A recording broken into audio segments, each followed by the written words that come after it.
তিন জায়গায় প্রয়োজনে মিথ্যা বলা যায়।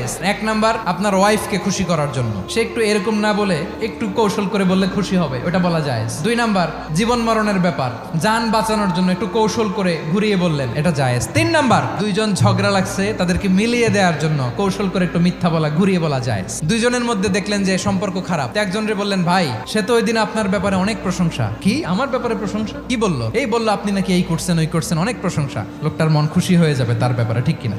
আবার তার সাথে যার ঝগড়া, ওরে যে বলুন, ভাই ওই দিন তো সে আপনার অনেক অ্যাপ্রিসিয়েশন করলো, অনেক, সে তো অবাক, কি রে বলে কি? এই যে দুইজনের ব্যাপারে দুইজনের একটু ভালো ভালো কথা বলে দিচ্ছেন, একদিন দেখবেন রাস্তা দিয়ে হাঁটার সময় একে অপরকে সালাম দিয়ে ফেলছে, সালাম দিয়ে বুকে জড়ায় ধরছে, আছে না নাই?